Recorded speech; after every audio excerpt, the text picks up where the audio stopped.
में कई साल पुराना मंदिर मिला है और मंदिर के ठीक आगे कुआं भी मिला है। प्रशासन ने संभल में हनुमान मंदिर खुलवा दिया। एसपी सांसद बर्ग के इलाके में मंदिर मिला है। बताया जा रहा है कि 1978 से मंदिर बंद पड़ा हुआ था। दीपासराय इलाके में मंदिर खुलवाया गया। हनुमान जी के मंदिर में साफ सफाई कराई गई। खास बात तो ये रही कि मंदिर में शिवलिंग भी मौजूद है। दंगे वाले इलाके में मंदिर मिलने से चर्चा काफी तेज हो गई है। इलाके में पहले करीब 25 परिवार रहते थे, लेकिन धीरे धीरे सभी परिवार पलायन कर गए। संभल में आज सुबह से डीएम और एसपी ने बुलडोजर और बिजली महकमे और साथ ही साथ भारी पुलिस बल के साथ एंट्री की, जहां पर बिजली महकमे ने चेकिंग करके मस्जिद में बिजली चोरी पकड़ी है। कार्रवाई के दौरान डीएम एसपी ने फ्लैग मार्च भी किया और डीएम ने बताया कि लाउड स्पीकर की जांच करने के लिए वहां पर पहुंचे थे, जहां पर बिजली चोरी होते हुए देखा गया और लगभग 100 घरों में धार्मिक स्थलों में बिजली चोरी पकड़ी गई है, जिसे रोकने के लिए चेकिंग अभियान चलाया जा रहा है। मस्जिद में कटिया डाल करके बिजली चोरी की जा रही थी। बिजली चोरी को पूरी तरीके से बंद कर देने की बात की जा रही है। वहीं शंभू बॉर्डर पर आज एक बार फिर संग्राम छिड़ गया है। किसान शंभू बॉर्डर से दिल्ली जाने पर अड़े हुए हैं। 101 किसानों का जत्था दिल्ली कूच करने जा रहा है। पैदल मार्च के जरिए दिल्ली पहुंचने की कोशिश की जा रही है। किसानों पर पानी की बौछारें और आंसू गैस के गोले तक दागे गए और इसी बीच हरियाणा सरकार ने अंबाला के कुछ इलाकों में इंटरनेट सेवा भी ठप कर दी है। आज से 17 दिसंबर यानी कि रात 12 बजे तक इंटरनेट सेवा बंद रहेगी। संभल हिंसा को लेकर मुरादाबाद के कुंदरकी एमएलए रामवीर सिंह ने समाजवादी पार्टी पर बड़ा आरोप लगाया है। रामवीर सिंह ने आरोप लगाया है कि सपा प्रत्याशी हाजी रिजवान ने विधानसभा उपचुनाव के दौरान कुंदरकी में हिंसा की साजिश रची, लेकिन मैंने कुंदरकी के मुस्लिम समाज के लोगों को सजग कर दिया और इसीलिए वो यहां पर हिंसा नहीं करा सके। इसके बाद संभल में हिंसा हुई। उत्तर प्रदेश के शाहजहांपुर में अपने एक साथी को पुलिस की गिरफ्त से छुड़ाने के लिए बजरंग दल के कार्यकर्ताओं ने रोड जाम कर प्रदर्शन शुरू कर दिया। 3 घंटे बाद पुलिस ने आरोपी को छोड़ दिया है। अतिक्रमण हटाने के लिए गए अफसर से युवक की हाथापाई हो गई। आपको बता दें कि इसके बाद नाराज अधिकारी ने युवक को पुलिस के हवाले कर दिया, जिसके बाद बजरंग दल के कार्यकर्ताओं ने प्रदर्शन शुरू कर दिया और युवक को छुड़ाने की मांग पर अड़ गए। तो वहीं युवक के छोड़े जाने के बाद भी प्रदर्शन खत्म करके रास्ता खोला गया। यूपी के मेरठ में छेड़छाड़ का आरोपी पुलिस एनकाउंटर में घायल हो गया। आरोप के अनुसार वो पुलिस की गिरफ्त से भागने की कोशिश कर रहा था, जिसके बाद पुलिस की फायरिंग में जख्मी हो गया और उसे अस्पताल में भर्ती कराया गया। आरोप के अनुसार वो सरेआम नाबालिग से छेड़छाड़ कर रहा था, जिसका विरोध करने पर युवक छात्रा के साथ मारपीट करने लगा। मौके पर जमा भीड़ ने इसका वीडियो बनाया और सोशल मीडिया पर वायरल कर दिया। इसके बाद पुलिस आरोपी को हिरासत में लेकर मेडिकल के लिए ले जा रही थी और रास्ते में आरोपी हेड कांस्टेबल की सरकारी पिस्टल छीनकर भागने लगा, जिसके बाद पुलिस की फायरिंग में घायल हो गया। यूपी के बुलंदशहर में सब्जी दुकानदार का सब्जियों पर थूकने का वीडियो सामने आया है। वायरल वीडियो में वो सब्जियों पर बार बार थूकता नजर आ रहा है। किसी ने इसका वीडियो मोबाइल कैमरे में रिकॉर्ड किया और उसे सोशल मीडिया पर वायरल किया। थाना अनूप शहर कोतवाली क्षेत्र के सब्जी मंडी की यह घटना है। इस घटना का वीडियो सामने आने के बाद लोगों में काफी ज्यादा नाराजगी है।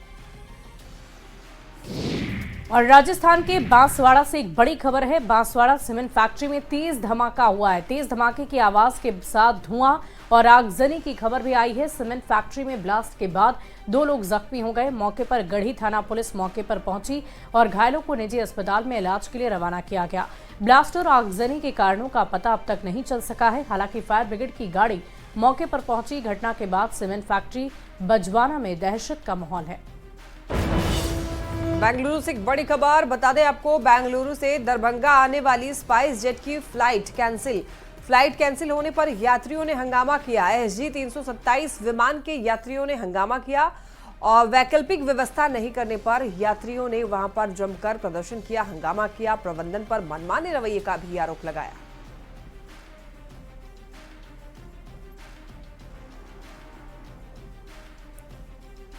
तस्वीरें आप ये देख रहे हैं। आपको बता दें कि दरभंगा आने वाली फ्लाइट जो है वो कैंसिल हो गई है और कोई ऑल्टरनेटिव व्यवस्था नहीं होने की वजह से वहां पर लोगों ने काफ़ी ज़्यादा हंगामा किया है। उनका कहना है प्रबंधन जो है मनमानी करता है, मनमाने रवैये का आरोप लगाया गया है। ज्यादा जानकारी के लिए न्यूज 18 संवाददाता विपिन हमारे साथ जुड़ रहे हैं। विपिन, देखिए यहाँ पर काफी ज्यादा हंगामा किया गया है यात्रियों के द्वारा। बेंगलुरु से दरभंगा आने वाली स्पाइस जेट की फ्लाइट जो थी वो कैंसिल हुई थी। पूरी जानकारी दीजिए, फिलहाल अभी क्या स्थिति है? जी, अभी चूंकि यात्रियों का हंगामा चल रहा है, यात्रियों की मांग है कि हम लोग यदि फ्लाइट कैंसिल करना था तो पूर्व में सूचना दे दिया जाता तो ज्यादा बेहतर था। अब यात्री एयरपोर्ट पर पहुंच चुके हैं। उनका कहना है कि कोई वैकल्पिक व्यवस्था किया जाए जिससे हम लोग दरभंगा पहुंच पाए, या और जो जिनको जाना है, जो जरूरी काज है उनकी बाधित हो रही है, लेकिन स्पाइस जेट के द्वारा ऐसी व्यवस्था या आश्वासन नहीं दिया जा रहा है कि अगला फ्लाइट कब दिया जाएगा। और जो वैकल्पिक व्यवस्था है उसके लिए भी स्पाइस जेट के कर्मी तैयार नहीं है, जिसको लेके वहां अभी भी यात्रियों का हंगामा जारी है। जी, क्या इनकी किसी से बात हुई है उच्च अधिकारी से? चूंकि जो स्पाइस जेट के कर्मी हैं वहां मौजूद है और यात्री आमने सामने हैं, दोनों बात जो हंगामा कर रहे हैं उनको स्पाइस जेट के जो कर्मी है वो समझाने की प्रयास कर रहे हैं कि कोई वैकल्पिक व्यवस्था बढ़िए उच्च स्तरीय आदेश आने के बाद ही हो पाएगा। कर्मियों के द्वारा भी हाथ खड़े कर दिए गए हैं, इसको लेके यात्री और भड़के हुए हैं। जी, लेकिन विपिन, फ्लाइट कैंसिल होने की वजह क्या रही? फ्लाइट की वजह चूंकि स्पाइस जेट के कर्मी अभी तक पूरा बताए नहीं है। उनका कहना है कि जो स्पाइस जेट की फ्लाइटों की कमी है, इसके कारण फ्लाइट आई नहीं है जो दरभंगा जानी थी, इसके कारण जो है फ्लाइट को रद्द किया जा रहा है। जी, ठीक है, धन्यवाद आपका इन तमाम जानकारियों के लिए विपिन। और दरभंगा से बड़ी खबर आ रही है। दरभंगा की डीएमसीएच में लिफ्ट खराब हो गई है। डीएमसीएच परिसर में बने सर्जरी ब्लॉक के नए भवन में लिफ्ट खराब हो गई, जिसके कारण डीएमसीएच में इलाज कराने 8 लोग करीब आधे घंटे तक लिफ्ट में फंसे रहे। घटना के बाद मरीज के परिजन भी परेशान रहे। देखिए, जहानाबाद से खबर है। यहाँ पर पिटाई से सफाई मजदूर की मौत हो गई। युवक की मौत के बाद जमकर हंगामा हुआ। सदर अस्पताल के पास बवाल मचाया गया। मजदूर अंबेडकर नगर का रहने वाला था। वो नगर निगम का सफाई कर्मचारी था। आपको बता दें कि सुबह में बाल्टी फैक्ट्री के पास विवाद हुआ था। वहीं दरभंगा के चर्चित कंकाली मंदिर के पुजारी हत्याकांड के बाद अब उनके बेटे को गोली मारे जाने के बाद पुलिस की व्यवस्था पर सवाल खड़े किए जा रहे हैं। अपराधियों की गोली के शिकार आयुष वैभव से अस्पताल में बीजेपी विधायक संजय सरावगी ने मुलाकात की है और पुलिस से पीड़ित परिवार को पूरी सुरक्षा देने की मांग की। इस पूरी घटना पर संजय सरावगी ने नाराजगी भी जाहिर की।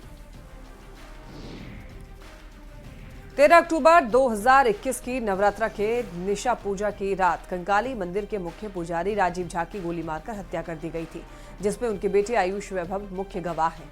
और 2 दिन पहले अपराधियों ने उन्हें भी गोली मारकर घायल कर दिया है। अगर उसका 2 गोली हाथ पे लगी, उसके बाद पिस्तौल उसका फेल कर गया तो उसकी भी हत्या हो गई रहती। वो सुरक्षा मुहैया करानी चाहिए। मैं गया था उनको देखने के लिए, लगभग 24 घंटे के 18-20 घंटे के बाद तक उसको कोई सुरक्षा मुहैया नहीं कराई गई। चिंतनीय बात है। अगली खबर बाढ़ से, जहां कटिहार पटना इंटरसिटी एक्सप्रेस में ब्रेक बाइंडिंग की वजह से ट्रेन के ब्रेक शू से धुआं निकलने की वजह से अफरा तफरी का माहौल हो गया। ब्रेक शू से धुआं निकलने के बाद यात्री ट्रेन से बाहर आ गए। हालांकि जल्द ही इसे ठीक कर दिया गया और उसके बाद ट्रेन को पटना के लिए रवाना किया गया। लोकसभा में देखिए, सोमवार को 1 नेशन 1 इलेक्शन बिल पेश होगा और इधर 1 नेशन 1 इलेक्शन को लेकर के आरजेडी ने केंद्र की मंशा पर सवाल उठाए हैं। पटना में आरजेडी ऑफिस के ठीक बगल में एक पोस्टर के जरिए केंद्र सरकार के 1 नेशन 1 इलेक्शन पर सवाल खड़े करते हुए विरोध दर्ज किया है। पोस्टर पर लिखा है कि 1 नेशन 1 इलेक्शन से कहीं ज्यादा शिक्षा, स्वास्थ्य और बेरोजगारी जैसे मुद्दे हैं। इसके लिए केंद्र की सरकार क्यों कुछ नहीं करती है। पटना में आरजेडी के इस पोस्टर पर सियासत गर्म हो गई है। बीजेपी प्रवक्ता कुंतल कृष्ण ने तेजस्वी यादव को अपने पिता के कार्यकाल को देखने की नसीहत दे डाली, जिसमें शिक्षा का हाल बेहाल था। और राष्ट्रीय जनता दल जब बात करती है शिक्षा की, तो तेजस्वी जी अपने माता पिताजी से पूछें, उनके कार्यकाल में शिक्षा का क्या हाल हुआ था बिहार में। पूरी बिहार की शिक्षा व्यवस्था को ध्वस्त कर दिया था लालू प्रसाद यादव और राबड़ी देवी जी के राज में। और आपका बस चले तब तो आप चरवाहा विद्यालय और चारा खाने की बात यही सबको सिखाएं। बीपीएससी मामले में तेजस्वी यादव के बयान पर सियासत शुरू हो चुकी है। जेडीयू और बीजेपी ने तेजस्वी यादव के बयान पर निशाना साधा है। एनडीए नेताओं ने तेजस्वी पर छात्रों के बीच भ्रम फैलाने का आरोप लगाया है। जी, सुबह हो, शाम हो, रात हो, सिर्फ और सिर्फ अफवाह फैलाने का काम करते हैं। राज्य में अव्यवस्था कुव्यवस्था चाहते हैं ये, इसलिए इनके ही लोग बेवजह भ्रम फैलाने का प्रयास किए कि बीपीएससी के एग्जाम में पेपर लीक हुआ, जबकि कहीं कोई पेपर लीक नहीं हुआ।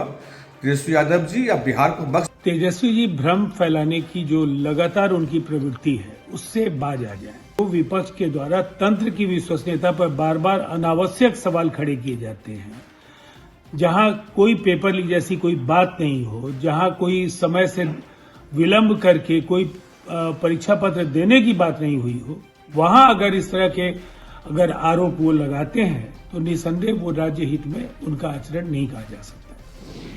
वहीं तेजस्वी के आरोप पर जल संसाधन मंत्री विजय चौधरी ने पलटवार कर दिया। उन्होंने तेजस्वी पर छात्रों के भविष्य के साथ खिलवाड़ करने का भी आरोप लगाया। उन्होंने कहा कि पेपर लीक को लेकर जानबूझकर संशय का माहौल बनाया जा रहा है।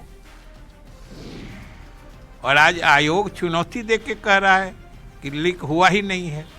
फिर भी अगर जिम्मेदार पद पर बैठे लोग इस तरीके से जानबूझकर संशय का माहौल पैदा करेंगे विद्यार्थियों के बीच, तो ये तो विद्यार्थियों के भविष्य के साथ खिलवाड़ ये लोग कर रहे हैं जो बिना बात के अनावश्यक संदेहास्पद माहौल बनाते हैं। पूर्व केंद्रीय मंत्री और बीजेपी नेता रामकृपाल यादव ने कांग्रेस पर निशाना साधा है। रामकृपाल यादव ने कहा है कि देश में संविधान के साथ किसी ने अगर खिलवाड़ किया तो वो कांग्रेस है, और जो पॉकेट में संविधान लेकर घूम रहे हैं उन्हें जनता सबक सिखाएगी। सोच रही होगी कि संविधान के निर्माण में कांग्रेस पार्टी का ही सिर्फ हाथ है, ऐसा नहीं है। सभी लोगों ने संविधान को निर्माण में महत्वपूर्ण भूमिका अदा किया है। बड़े बड़े पुरखे, अम्बेडकर साहब से लेकर सभी लोग। और आज संविधान की रक्षा करने वाला कोई है तो मोदी जी की सरकार है, भारतीय जनता पार्टी है और एनडीए है। और केंद्र सरकार के पीएम आवास योजना 2.0 के माध्यम से शहरी क्षेत्र के जरूरतमंद विस्थापितों को मकान दिलाने की कवायद शुरू हो गई है। और इससे पहले भी इसको लेकर सरकार ने हर परिवार के लिए 2 लाख की राशि दी थी, पर अब ये राशि 2.5 लाख कर दी गई है। कटिहार में भी इसको लेकर नगर आयुक्त के नेतृत्व में ग्राउंड स्तर जमीन के सर्वेक्षण के साथ साथ पोर्टल के माध्यम से लोगों के आवेदन लिए जा रहे हैं। और इसके अलावा पहले से भी कुछ लोगों का इस योजना के लिए चयन हुआ है। और देखिए, एक बड़ी खबर है रांची से। कोतवाली थाना क्षेत्र में छात्रा से छेड़खानी का ये मामला। सीसीटीवी फुटेज के आधार पर इस मामले की जांच की जा रही है और जांच तेज हो चुकी है। आरोपी की तलाश में फिलहाल पुलिस जुटी हुई है। आईजी समेत अन्य अधिकारी भी जांच के लिए स्कूल में पहुंचे। प्रिंसिपल से बात करके पूरे मामले की जानकारी ली गई है। तो इस मामले में आपको बता दें कि जांच और भी ज्यादा तेज की जा चुकी है। सीसीटीवी के आधार पर जांच जारी है। और इसी बीच राजधानी रांची से बड़ी खबर आ रही है। मंत्री बनते ही चमरा लिंडा एक्शन मोड में नजर आए। छात्रों के बीच बांटे गए साइकिल का निरीक्षण किया। उन्होंने खुद साइकिल चलाकर गुणवत्ता की जांच भी की है। मंत्री ने यह कहा कि किसी भी तरह की परेशानी स्टूडेंट को नहीं होनी चाहिए। समय पर साइकिल वितरण, गुणवत्ता युक्त साइकिल वितरण का लक्ष्य विभाग को दिया गया है। झारखंड में हर दिन तापमान जो है तेजी से लुढ़क रहा है और ठिठुरन काफी ज्यादा बढ़ गई है। सुबह के वक्त बच्चे खुले आसमान के नीचे पढ़ाई करते हुए दिख रहे हैं। संथाल परगना के लिट्टीपाड़ा विधानसभा क्षेत्र में आदिवासी बच्चे बहुत आसानी से इंग्लिश बोल रहे हैं और उनको पढ़ाने वाले शिक्षक भले ही आदिवासी समाज से ना हो, पर वो भी संथाली भाषा बोल रहे हैं। मुख्यमंत्री मैया सम्मान योजना पर सियासत थमती नजर नहीं आ रही। हेमंत सरकार सत्ता में आने से पहले मैया सम्मान योजना के तहत हर महीने 2500 रुपए देने का वादा किया था। 11 दिसंबर को पहली किस्त 2500 रुपए महिलाओं के खाते में आने थे, लेकिन अभी तक महिलाओं के खाते में पैसे नहीं आए, जिसे लेकर राज्य में सियासत तेज हो गई है। कांग्रेस विधायक डॉक्टर रामेश्वर उरांव ने सरकार का बचाव करते हुए ये कहा कि तकनीकी कारणों की वजह से पैसे नहीं डाले गए। तकनीकी कारण हो जाते हैं, लेकिन आएंगे। उसको सरकार वचनबद्ध है 2500 देने के लिए 5 सालों तक, तो सरकार देगी। और आइए आपको सीधे लिए चलते हैं लोकसभा, वहां की तस्वीरें आपको दिखाते हैं। दोनों को मिल करके अगर करना है तो दोनों तरफ से होना चाहिए। Shri Rahul Gandhi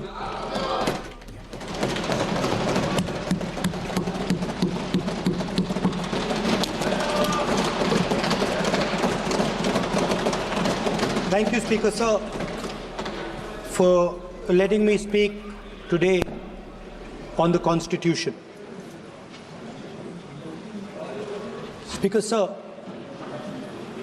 in my last few speeches, I spoke about the concept of Abhay Mudra, the concept of fearlessness,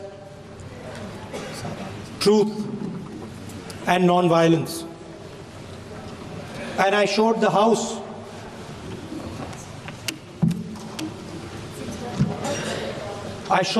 images of our different religions displaying this Abhay Mudra.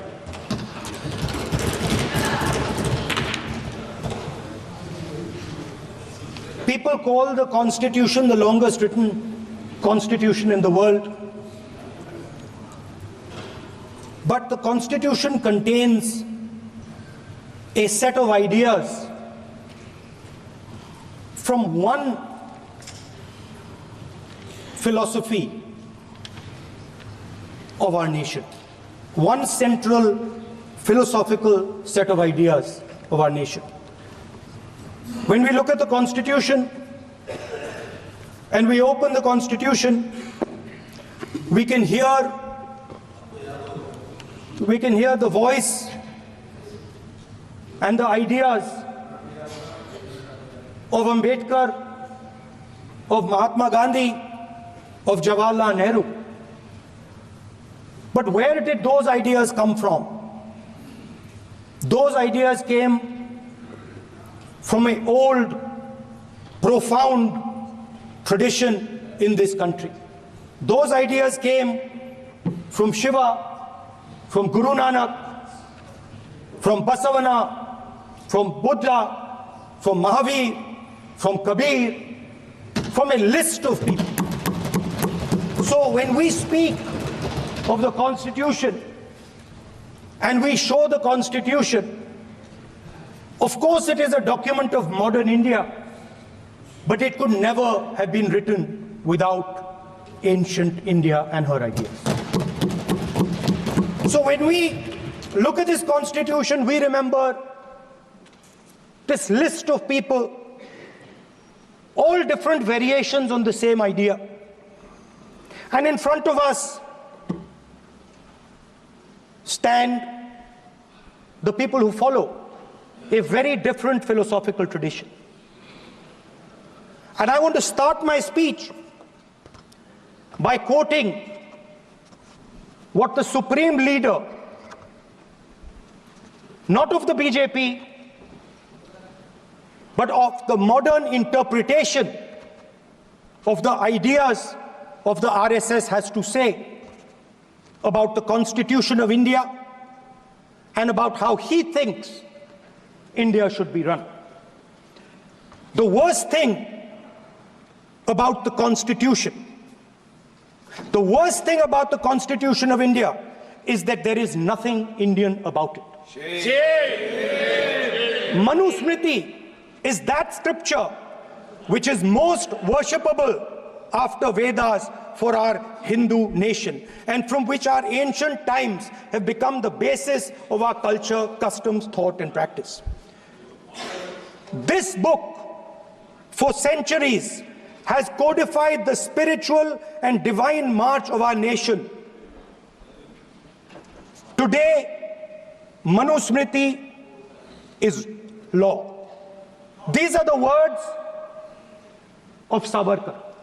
Mr. Savarkar has clearly stated in his writings that there is nothing Indian about our Constitution. He has clearly stated that the book India is run by should be superseded by this book. And this is what the fight is about. Now, it's nice that all of you are so-called defending the Constitution. But I want to ask you, do you stand by your leader's words? Do you support loyal leaders' words? Because when you speak in parliament about protecting the constitution, you are ridiculing Savarkar. You are abusing Savarkar. You are defaming Savarkar. I'd like to quote also in Hindi.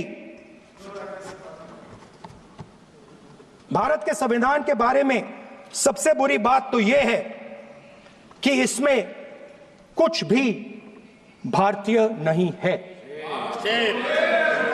Bharat के संविधान के बारे में सबसे बुरी बात तो यह है कि इसमें कुछ भी भारतीय नहीं है। यह आपके नेता ने कहा था, जिसकी आप पूजा करते हैं। Speaker sir, I described in my first speech the idea of a battle taking place. और फिलहाल इस बुलेटिन में अभी के लिए बस इतना ही। आप बने रहे न्यूज़ 18 बिहार।